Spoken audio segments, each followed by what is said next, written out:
Pejabat Perdana Menteri hari ini mengesahkan Dr. Mahathir Mohamad telah menghantar surat peletakan jawatan sebagai Perdana Menteri.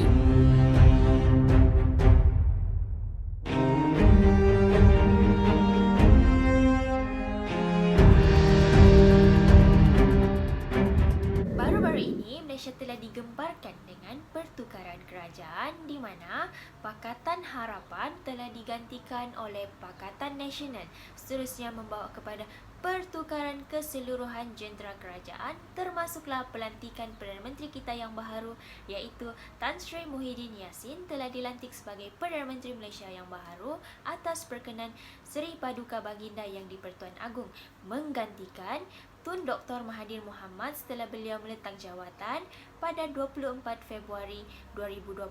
Hal ini mendatangkan pelbagai spekulasi apabila pelantikan Perdana Menteri kita yang baharu ini, Tan Sri Muhyiddin Yassin, dilantik sebagai Perdana Menteri Malaysia, kerana pihak pembangkang menyatakan bahawa beliau tidak mendapat undi yang sepatutnya dan kenapa beliau menjadi Perdana Menteri.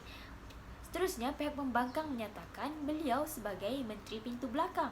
Hal ini mendatangkan pelbagai spekulasi.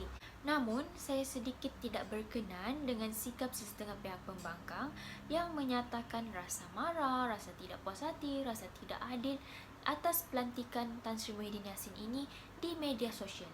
Sebagai seorang yang memegang portfolio yang tinggi, profesion yang profesional, haruslah bersikap matang dengan menggunakan lunas undang-undang yang sepatutnya, bukanlah menggunakan platform media sosial ini sebagai tempat melempiaskan kesemua itu. Mereka boleh mencabar pelantikan Tan Sri Muhyiddin Yassin ini ketika Parlimen sedang bersidang, iaitu dengan membuat usul undi tidak percaya. Yang kedua, mereka boleh membuat satu semakan kehakiman yang dipanggil sebagai Quo Warranto. Quo Warranto ini berasal daripada perkataan Latin yang mana ianya merupakan satu permohonan di mana seseorang itu membuat satu semakan kehakiman di Mahkamah Tinggi untuk mendapatkan pengesahan Mahkamah Tinggi itu sama ada pelantikan seseorang tersebut merupakan satu pelantikan yang sah berlandaskan Perlembagaan Persekutuan atau lunas undang-undang yang sepatutnya dan tidak sama sekali khilaf. Namun, pihak pembangkang boleh mengetuk pintu mahkamah untuk membuat satu semakan kehakiman iaitu Quo Warranto ini, di mana writ Quo Warranto ini merupakan satu kuasa tambahan bagi Mahkamah Tinggi seperti mana yang termaktub dalam subsection 25/2 Akta Mahkamah Tinggi, yang mana writ prerogatif ini adalah satu kuasa mahkamah untuk mengeluarkan perintah atau arahan kepada mana-mana individu atau pihak yang berkuasa untuk menguatkuasakan hak yang termaktub dalam Perlembagaan Persekutuan atau apa-apa tujuan pun secara adil. Quo Warranto ini bukanlah berniat untuk mencabar dan merendah-rendahkan kuasa budi bicara ataupun bidang kuasa Seri Paduka Baginda Yang di-Pertuan Agong. Hanyalah sekadar untuk membuat semakan kehakiman dengan mencabar pelantikan Tan Sri Muhyiddin Yassin atas keyakinan beliau tidak mendapat sokongan majoriti di Dewan Rakyat mengikut Perlembagaan Persekutuan dan undang-undang yang sepatutnya.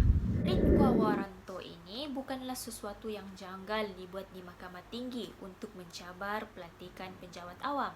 Sebagai contoh, pada tahun 2017, satu semakan kehakiman writ Quo Warranto ataupun writ prerogatif ini telah difailkan untuk mencabar pelantikan Tun Mat Raus Sharif sebagai Ketua Hakim Negara pada masa itu dengan mengatakan bahawa pelantikan tersebut tidak mengikut lunas undang-undang yang sepatutnya ataupun tidak mengikut perlembagaan, non-justiciable dengan izin kerana pelantikan tersebut dilantik oleh Seri Paduka Baginda Yang di-Pertuan Agong.